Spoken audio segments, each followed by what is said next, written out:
আচ্ছা মমিত ভাই, আপনি বলেন তো, মধ্যকর্ণে প্রদাহ এটাকে কি বলে?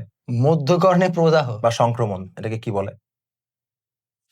কানের ব্যথা ভাই। এই যে আটকাই দিছি, কানের ব্যথা, রাইট? হ্যাঁ হ্যাঁ হ্যাঁ, কিন্তু এটা আসলে বায়োলজিতে শুধু এইটা না, তুমি এটা নিজেও পড়ছো, এটা দিয়ে অনেকগুলা শব্দ জানা যায়। দেখো, আচ্ছা এই যে আমরা প্রদাহ বললাম না, হুম আলটিমেটলি বায়োলজিতে যদি কোনো শব্দে আইটিস থাকে, হ্যাঁ আইটিআইএস, আইটিস, হ্যাঁ এই আইটিস দ্বারা কিন্তু সংক্রমণ বোঝায়। ওকে আর যদি কোথাও সংক্রমণ হয় হ্যাঁ তাহলে সেখানে কিন্তু ইনফ্লামেশন হবে, হ্যাঁ রাইট? হ্যাঁ হ্যাঁ ইনফ্লামেশনের বাংলা কি দিলে? প্রদাহ, সরি প্রদাহ। সংক্রমণ।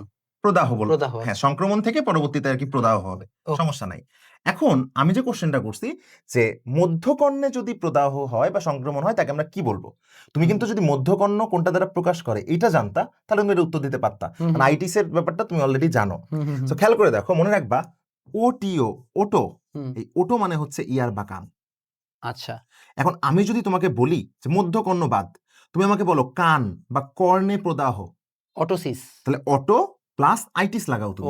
ওটাইটিস, হ্যাঁ, আইটিস লাগাও, তাহলে কি হবে বলো তো? অটোইটিস, অটাইটিস, এক্স্যাক্টলি, অটাইটিস। আচ্ছা আচ্ছা, এখন কানের তো তিনটা অংশ আছে, হ্যাঁ বাইরে থেকে যেটা দেখা যাচ্ছে এটা বহিকর্ণ, ওকে ভিতরে মধ্যকর্ণ, আরো ভিতরে গেলে অন্তকর্ণ, অন্তঃকর্ণ। মাঝে হচ্ছে মধ্যকর্ণ। তাহলে মধ্যকর্ণকে আমরা প্রকাশ করব মিডিয়া দ্বারা। কি দ্বারা? মিডিয়া দ্বারা। তাহলে যদি সেটা আমি কর্ণ না বলে এটাকে আমি বলি মধ্যকর্ণ, তখন সেটা কি হয়ে যাবে? মিডিয়াইটিস, otitis media. Otitis just media. আমরা অটাইটিস বলে মিডিয়া লাগাই দিব। আচ্ছা আচ্ছা আচ্ছা, এখন বলো, আমি এই রিলেটেড অনেকগুলো কোশ্চেন করে যাই। হ্যাঁ হ্যাঁ তুমি বলো, আমাদের যে সাইনাস আছে না, হ্যাঁ তাহলে সাইনাসে যদি প্রদাহ হয়, সাইনোসাইটিস, সাইনোসাইটিস, মেনিনজাসে প্রদাহ হলে মেনানজাইটিস, মেনিনজাইটিস, ওকে, নেফ্রনে প্রদাহ হলে নেফ্রাইটিস, নেফ্রাইটিস, ব্রঙ্কাসে প্রদাহ হলে ব্রঙ্কাইটিস, ব্রঙ্কাইটিস, অ্যাপেন্ডিক্সে প্রদাহ হইলে অ্যাপেন্ডিসাইটিস, ওকে, টনসিলে প্রদাহ হইলে টনসিলাইটিস। টনসিলাইটিস। এইভাবে হাজার হাজার জিনিস তোমাদের বইয়ে আছে যেগুলো মুখস্থ না করেই মনে রাখতে পারবা। এখন আমি মোহিত ভাইয়ের কাছে একটা কোশ্চেন করতে চাই। বলেন ভাই। সেই কোশ্চেনটা স্টুডেন্টরা অনেকেই এটা বুঝে না। যেমন আপনি প্রথমেই কিন্তু এটা অটাইসিস বলে ফেলছিলেন, আমরা অটোসিস বলে ফেলছিলাম। হ্যাঁ হ্যাঁ হ্যাঁ এর একটা কারণ আছে।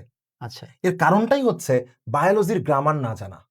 এখন আমাকে মমিত ভাই সহ স্টুডেন্ট অনেকে গালাগালি দিতে পারে যে বায়োলজির আবার গ্রামার কি, সেটাই তো তুমি মুখস্থ করবো ভাই। আমরা জীবনও তো বায়োলজি গ্রামার শুনি নাই, জীবনে তো শুনি নাই। এক্স্যাক্টলি, এই গ্রামারটাই যদি তুমি বুঝো তাহলে স্টুডেন্টেরও অনেক সুবিধা হবে। আমি এটা দেখাই দিই। দেখো, এই যে অটো, আমি যখনই অটোর সাথে, অর্থাৎ অটো মানে কান, অটোর সাথে আইটিস যোগ করছি তখন এটা অটাইটিস হয়ে গেছে না? হ্যাঁ ট্রু। তুমি কি একটা জিনিস খেয়াল করছো যে এইখানে এই যে ও, এই ও শব্দটা আছে এই শব্দে নাকি নাই?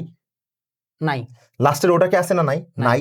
আচ্ছা, আমি আবার যখন সাইনাসের সাথে আইটিস যোগ করতেছি লাস্টের এসটা নাই, তখন কিন্তু সাইনোসাইটিস হচ্ছে। এখানে কি এসটা আছে না নাই? ও এসটা আছে। কেন? তাহলে কি ভাওয়েল থাকবে না কনসোনেন্ট থাকবে? এইখানেই বায়োলজির মূল গ্রামার। এক্স্যাক্টলি, এটা মমিত ভাই অলরেডি কিছুটা ধরতে পারছে, আমি পুরোটা ক্লিয়ার করে দেই। ওকে, সেটা হচ্ছে আমি এই যে শব্দটা এখন আছে এর সাথে পরে একটা শব্দ যোগ করতেছি, পরে যোগ করলে সাফিক্স, আগে যোগ করলে প্রিফিক্স। সাফিক্স যখন যোগ করতেছি তখন এই শব্দের শেষ যে শব্দটা ও, এটা কি ভাওয়েল না কনসোনেন্ট? ভাওয়েল। ভাওয়েল না? এই জন্যই কিন্তু আলটিমেটলি এইখানে এই ওটা উঠে গেছে। আচ্ছা, আর যদি কনসোনেন্ট হতো, যেমন সাইনাসের লাস্টে কি কনসোনেন্ট, তাহলে ওই ক্ষেত্রে ওইটা উঠে নাই। আচ্ছা, এইটা নরমালি সব টিচাররা শেখায়, বাট এখানেও আর একটা ডিপ বিষয় আছে। ভাওয়েল সাউন্ড, সে বিষয়টা হইতাছে যে এইখানে শুধুমাত্র ভাওয়েল থাকলে হবে না, অর্থাৎ প্রথমটা শেষ শব্দ ভাওয়েল থাকলে হবে না, পরেরটার প্রথম যে শব্দ সেটাও ভাওয়েল থাকতে হবে। যদি দুইটাই ভাওয়েল হয়, ইন দ্যাট কেস এই ওটা উঠে যাবে বা এই ভাওয়েলটা উঠে যাবে, না হলে উঠবে না। না হলে উঠবে না। মানে শুধু ও থাকলেই যে উঠবে তা না, পরেরটা যদি ওইটা দুইটা ভাওয়েল থাকতে হবে, মানে প্রথমটার শেষটা, পরেরটার প্রথমটা। আচ্ছা, এখন তাহলে মমিত আমাকে বলবে, আচ্ছা আমি লিখলাম টনসিল, রাইট? হ্যাঁ, টনসিলে যদি প্রদাহ হয় টনসিলাইটিস, তাহলে এই ক্ষেত্রে আমরা এই যে এলটা উঠাইনি কেন? ওই যে এটা কনসোনেন্ট, কনসোনেন্ট আছে। ওকে, আমি যদি বলি নেফ্রন, নেফ্রনের লাস্টে কি আছে? নেফ্রন, এন আছে, এন কনসোনেন্ট আছে না? সো আমি যদি এটা বলতে চাই নেফ্রাইটিস, নেফ্রাইটিস, রাইট? এই ক্ষেত্রে কিন্তু কি হইছে, আমরা শুধু নেফ্রনের পুরোটা কিন্তু আমরা নিই নাই। নেফ্রনকে আসলে সংক্ষেপে না, সংক্ষেপে আসলে এইটা দ্বারা বোঝায়। ও হ্যাঁ, যেমন আমরা যেগুলো পড়ি না, পুরো নামটা কিন্তু আমরা নেই না। সো ওইটা আলটিমেটলি এইটুকু দ্বারাই আসলে নেফ্রন বোঝায়।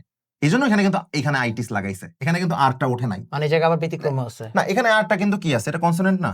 ও আচ্ছা, এই জন্য কিন্তু ওঠে নাই। ছোট মানে সংক্ষিপ্ত পার্ট নিছি। এক্স্যাক্টলি। সো এইভাবে কিন্তু আমরা এগুলা পারবো যদি দুইটারই প্রথমটার শেষ শব্দ পরেরটার প্রথম শব্দ এটা ভাওয়েল হয়, তাহলে প্রথমটা শেষটা উঠে যাবে। আচ্ছা, আর যদি না হয় তাহলে উঠবে না। নাইস। সো এটা একটা বায়োলজির গ্রামার। সো দেখা হবে ইনশাআল্লাহ পরবর্তী ভিডিওতে।